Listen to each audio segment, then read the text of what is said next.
Hi hello welcome to best of the day. మరి ఈ రోజు బెస్ట్ ఆఫ్ ది డేలో కొత్త విశేషాలతో పాటు కొన్ని ఆసక్తికరమైన నిజాలు మరియు చరిత్రలో ఈ రోజు జరిగిన ముఖ్య సంఘటనల గురించి తెలుసుకుందాం. Let's start the programme.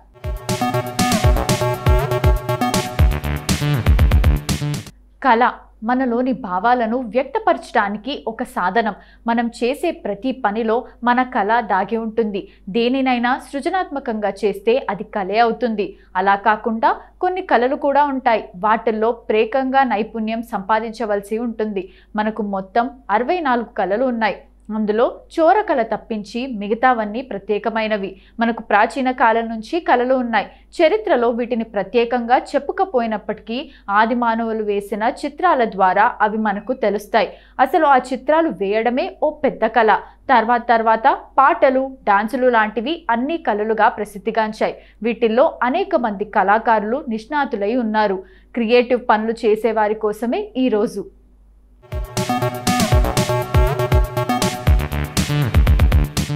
కళల్లో నిష్ణాతులు అయిన వారి గౌరవార్థం అంతర్జాతీయ కళాకారుల దినోత్సవాన్ని నిర్వహిస్తున్నారు. వాళ్ళలో ఉన్న క్రియేటివిటీని మరింత ప్రోత్సహించడానికే ఈ రోజును పెట్టారు. కళాకారులు చేసే సృజన అందరికీ సాధ్యం కాదు. వారిలో ఎంతో టాలెంట్ ఉంటే కానీ అద్భుతమైన కళారూపాలు బయటికి రావు. వాళ్ళు దానికోసం రాత్రింబవలు కష్టపడతారు. దానికి గుర్తింపుగానే ఈ కళాకారుల దినోత్సవం. రొమాంటిక్ రియలిజంలో స్పెషలిస్ట్ అయిన క్రిస్ మెక్క్లెయర్ అనే కెనడియన్ అనే ఆర్టిస్ట్ ఈ కళాకారుల దినోత్సవాన్ని మొదలుపెట్టారని చెబుతారు. ఈయన ఒక పెయింటర్. ఈయన వేసిన పెయింటింగ్లలో జీవితాన్ని చూపించే ఒక రొమాంటిక్ రియలిజం ఉంటుంది. కెనడాలో మెక్క్లెయర్కు పెద్ద పేరుంది.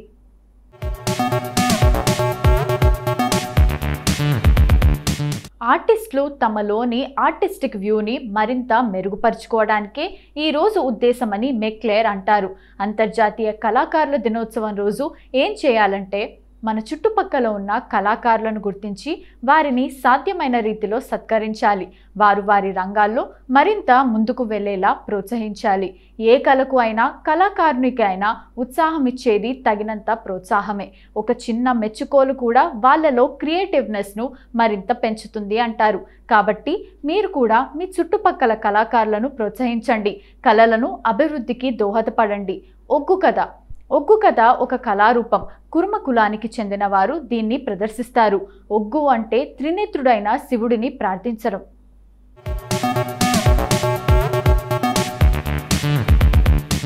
వీరశైవారాధకుల్లో పురోహితులైన వారు శైవ దీక్ష తీసుకుంటారు. ఒగ్గు దీక్ష తీసుకున్న వారు మల్లన్న, వీరన్న కథలను వల్లెవేస్తారు. కోయ తెగకు చెందిన ఒక వంశస్థులు సమ్మక్క కథ చెప్తూ పాటలు పాడతారు. బుడగజంగాలు శివభక్తులు. ఒక చేతిలో గంట వాయిస్తూ శివుడి గురించి యక్షగానం చేస్తూ భిక్షాటన చేస్తారు. వినసొంపైన జానపద పాటలు పాడతారు. ప్రజలకు విభూతిని పంచుతారు. అందువల్ల వీరిని జంగమదేవర అని పిలుస్తారు. వీరు వాయించే గంటపై చిన్న నంది విగ్రహం ఉంటుంది. శారద కాండ్రు అనే జానపద కళాకారులు కేవలం తెలంగాణలోనే కనిపిస్తారు. వీరు ఎక్కువగా వరంగల్ ప్రాంతంలో ఉన్నారు. బుర్రకథ వాయిద్యకారులు శారద కథకులకు మధ్య పెద్ద వ్యత్యాసమేమీ కనిపించదు. బుర్రకథకుల మాదిరిగానే వీరు కూడా డక్కీలను ఉపయోగిస్తారు.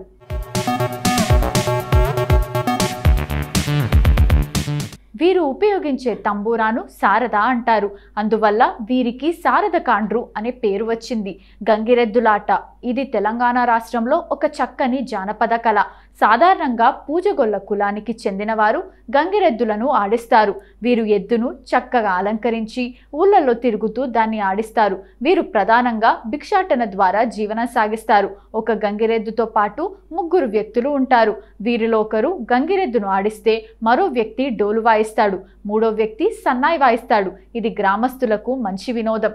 సాధారణంగా వీరు డిసెంబర్, జనవరి, ఫిబ్రవరి నెలల్లో ఎక్కువగా కనిపిస్తారు. సాధనాసూరులు. వీరు ప్రదర్శనలో అందరికీ ప్రదర్శిస్తారు. పద్మశాలీలను మాత్రమే యాచిస్తారు.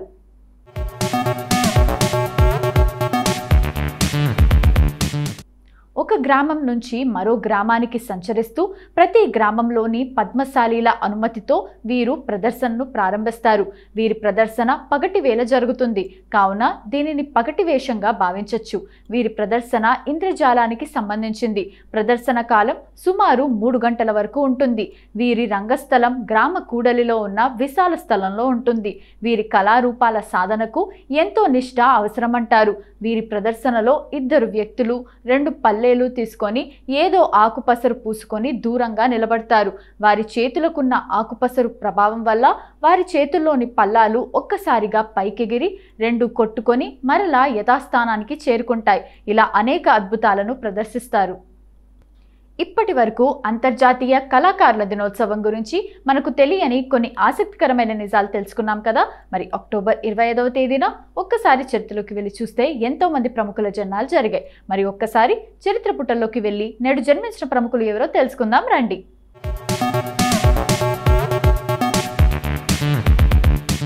కృతికా కమ్రా భారతీయ సినిమా నటి, మోడల్, టెలివిజన్ నటి కూడా అయిన ఆమె కితానీ మొహబ్బత్ హైలో ఆరోహి శర్మ, కుచ్ తో లోగ్ కహెంగేలో డాక్టర్ నిధి, రిపోర్టర్స్లో అనన్య, ప్రేమ్ యా పహేలీలో చంద్రకాంతతో చంద్రకాంత వంటి పాత్రలు పోషించి టెలివిజన్ ఆయా ధారావాహికలతో ప్రసిద్ధి చెందింది. 2014లో ఆమె డాన్స్ రియాలిటీ షో జలక్ దిక్లాజాలో పాల్గొంది. ఆమె 2018లో మిత్రోతో బాలీవుడ్లోకి అడుగుపెట్టింది. హిందీ భాష టెలివిజన్ రంగంలో అత్యుత్తమ ప్రతిభకు ప్రతి ఏటా అందించే ఇండియన్ టెలి అవార్డ్స్ ఆమెను 2009, 2012లో వరించగా 2017లో నామినేట్ చేయబడింది. ఉత్తరప్రదేశ్లోని బరేలీలో ఆమె 1988 అక్టోబర్ 25న జన్మించింది. ఆమె తండ్రి దంతవైద్యుడు, తల్లి పోషకాహార నిపుణురాలు.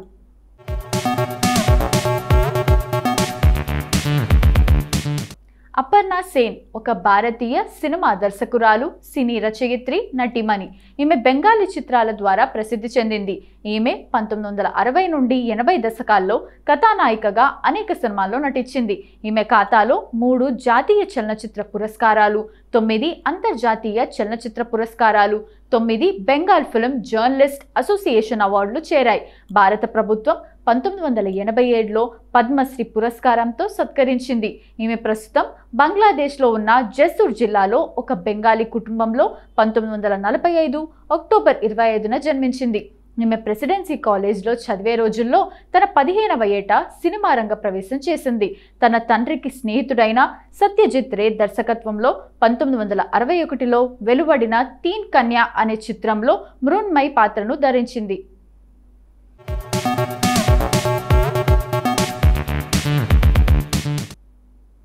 ఉమేష్ కుమార్ తిలక్ యాదవ్ భారత క్రికెట్ జట్టుకు ప్రాతినిధ్యం వహించిన ఒక భారత క్రికెటర్. అతను ప్రస్తుతం దేశీయ క్రికెట్లో విదర్భ, ఇండియన్ ప్రీమియర్ లీగ్లో గుజరాత్ టైటాన్స్ తరపున ఆడుతున్నాడు.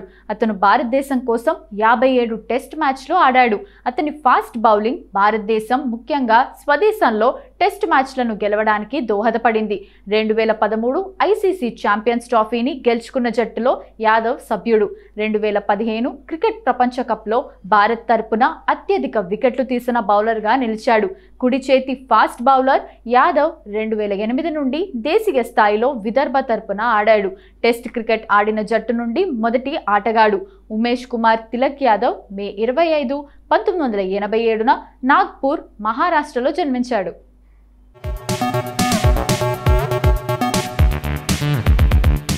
తులసి నాయర్ భారతీయ సినీ నటి. ఆమె తమిళ సినిమాల్లో నటించింది. 2013లో మణిరత్నం దర్శకత్వంలో కడలి సినిమాతో తెరంగేట్రం చేసింది తులసి. ఆ తరువాత రవి కే చందన్ దర్శకత్వంలో యాన్ సినిమాలో నటించింది. తన 14వ ఏట తులసి మణిరత్నం దర్శకత్వం వహించిన కడలి సినిమాలో నటించే అవకాశం వచ్చింది. 2011 నవంబర్లో సుహాసిని సిఫార్సుపై తులసిని ఎంచుకున్నాడు మణిరత్నం.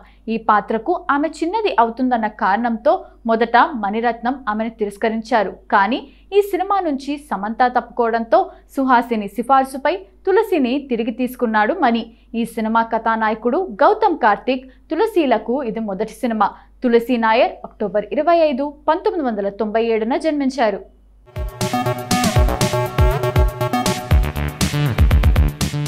నవనీత్ నిషాన్ ఒక భారతీయ నటి.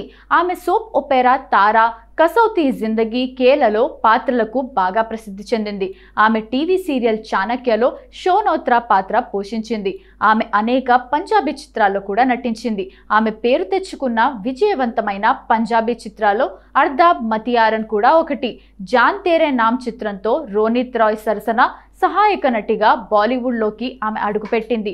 ఆ తర్వాత దిల్వాలే, ఏ లమ్హే జుదాయికి, హమ్ హై రహీ ప్యార్ కే, అకేలే హమ్ అకేలే తుమ్ పై చిత్రాల్లో నటించింది. నవనీత్ నిషాన్ అక్టోబర్ 25, 1965న జన్మించారు.